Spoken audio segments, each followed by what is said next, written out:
C'est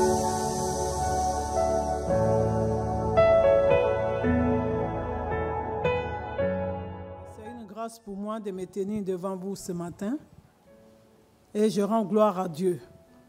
Le témoignage, c'est pour rendre gloire à mon Dieu.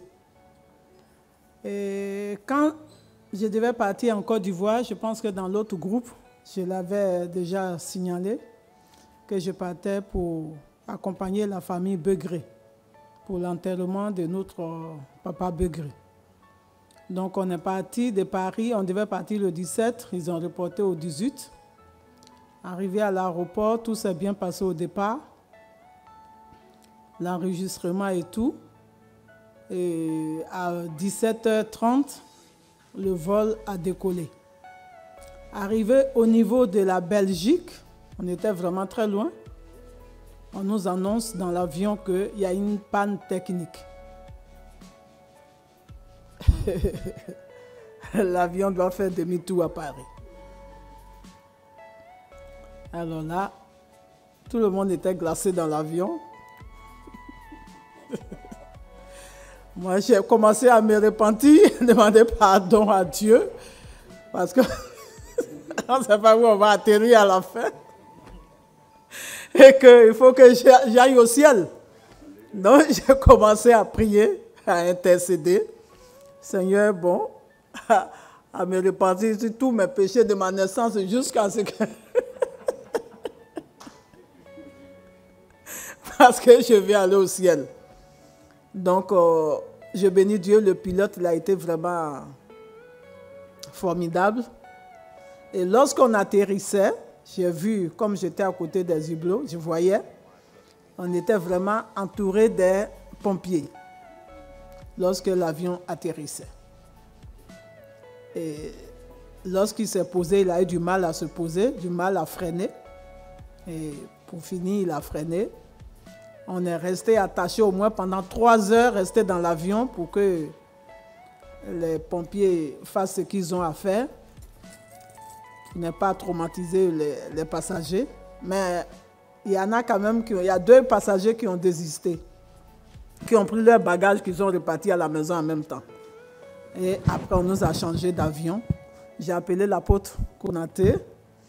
Il a prié pour moi. Moi-même, j'étais vraiment abattu. Mais Dieu nous a vraiment fortifiés. L'apôtre a prié. Après la prière, on nous a demandé de descendre et qu'on nous a donné un autre avion. On devait arriver à Abidjan à 21h30. On est arrivé à Abidjan à 4h du matin. Là, tout le monde était parti. Il fallait maintenant appeler pour dire que finalement nous sommes arrivés. Et je vous dis que tout s'est bien passé. On est allé jusqu'à Jacquesville, l'enterrement, l'église était là. Tout le conseil d'administration était là jusqu'à Jacquesville. Même Papa Dion était à la morgue. Tout s'est bien passé. Je bénis notre Dieu. Et je vais vous dire que c'est bien d'obéir et d'écouter la voix de Dieu. Parce que quand on devait partir à quelques mois, Dieu m'a mis à cœur de jeûner 1 mois. Et j'ai pris le jeûne pendant 1 mois, j'ai jeûné. Et c'est le 31, quand on a fait la veillée chez Begré lui-même, avec quelques femmes qui étaient là, que le lendemain, j'ai coupé le jeûne.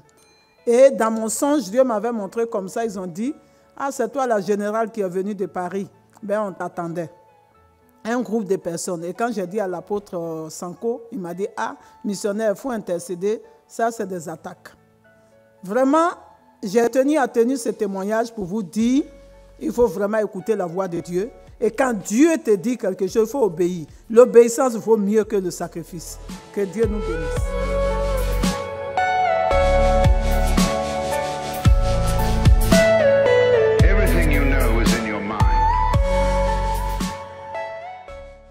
Quand la Bible dit que l'ange de l'Éternel campe autour de ceux qui le craignent et les barrages de danger, c'est effectif. Alléluia. Et nous avons vécu, sinon ça s'est une fois matérialisé, cette parole, cette confession divine, ce jeudi soir, vers 19h30, au moment où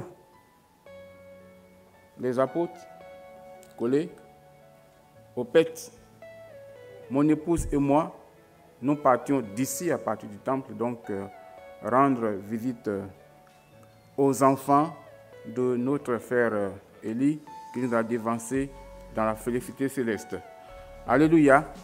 Nous partions et il y avait tellement d'embouteillages. Nous étions en train d'aller très au ralenti, surtout lorsque nous sommes arrivés au niveau du tunnel de Landy. Sous le tunnel qui est entre Saint-Denis et puis Paris. Donc nous étions très au ralenti et à 26 mètres de la sortie du tunnel, direction vers Paris. C'est à ce niveau donc que on a vu deux messieurs sur un scooter. Ils sont habillés en noir. Les scooters, c'est les grosses motos là.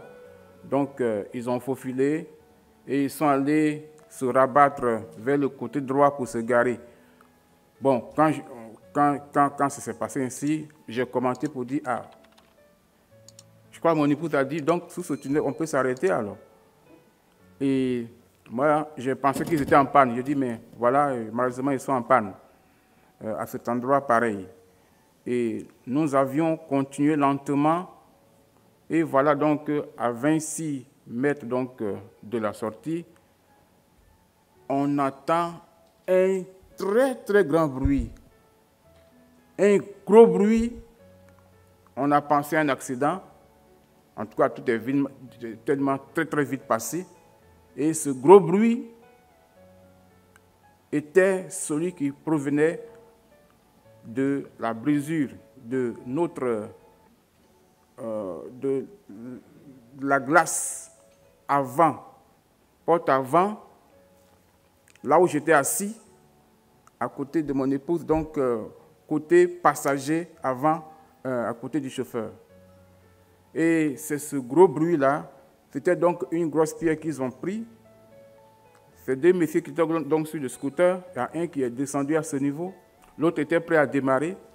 Ils ont cassé avec fracas et la ville s'est déversée à l'intérieur.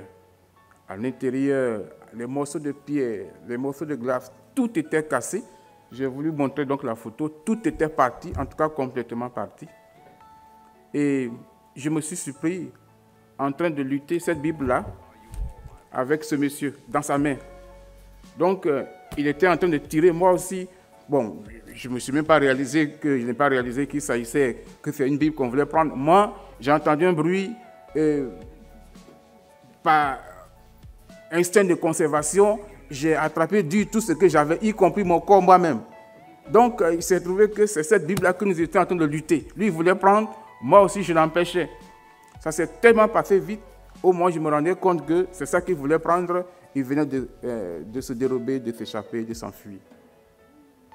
Et après, c'est après même qu'on s'est rendu compte que c'était une agression qu'on venait de subir. Et j'ai vu que le sang a commencé à couler de ce côté-ci. J'ai vu du sang sur ma Bible. Et bon, c'est après souvent des instants qu'on réalise qu'est-ce qu'on aurait pu vraiment subir comme dommage. J'ai commencé à toucher, puisque j'étais assis là et que c'est ce côté-là qu'on a tapé, qu'on a cassé. Donc j'ai commencé à toucher mon front, à toucher ma tête, ainsi de suite, pour voir si rien de grave ne s'était passé. Et au niveau du doigt, c'est le sang qui coulait. Et quand ça s'est passé ainsi, on a appelé le 17, donc la police. Et ils nous ont dit, on a expliqué rapidement, ils nous ont dit, bon, tout ce que vous pouvez faire, nous on a pensé qu'ils allaient venir au secours. Ce qui n'a pu être le cas, ils nous ont dit plutôt d'aller au commissariat le plus proche. On a demandé quelle était l'adresse du commissariat le plus proche. Ils nous ont dit que c'était le commissariat du 18e. 18e, donc, à Paris. Ils ont donné l'adresse, on a mis ça sur GPS. Et quand on a mis ce GPS, c'était à 2,5 km de là. Nous sommes arrivés au commissariat, on a expliqué. D'abord, la police ne nous a pas reçus. Ils ont dit qu'il était déjà l'heure de la fermeture, qu'il fallait passer le lendemain dans une autre commissariat ou un commissariat plus proche pour faire la déclaration. C'est ce qu'on a fait jeudi. voyez, donc, j'ai cherché un commissariat, puis je ne connaissais pas. J'ai boité un peu là, ces personnes ont marché sur une très longue distance. Chercher le commissariat, ainsi de suite. Voilà. Donc, pour dire que, vraiment, mes collègues que j'ai informés m'ont appelé pour dire, mais comment tu n'as pas laissé la Bible, comment tu n'as pas laissé que c'est dans la main? Je dis, mais est-ce que moi, ils savaient même que c'est ça qu'ils voulaient? Moi, je me suis juste défendu par réflexe, ainsi de suite. Alors, ils l'ont dit parce que dans de telles circonstances, il a suffi vraiment une telle réaction de la part de la personne qui a agressé pour qu'on la batte avec un fusil. Et très souvent, ces personnes-là sont armées. Quand ils constatent une résistance, ils tirent. Bon, moi, je pensais que tout ça fait arriver pour que vraiment le nom de l'Éternel soit vraiment, pour que Dieu se glorifie. Le pire aurait vraiment pu être arrivé. Le pire aurait pu être arrivé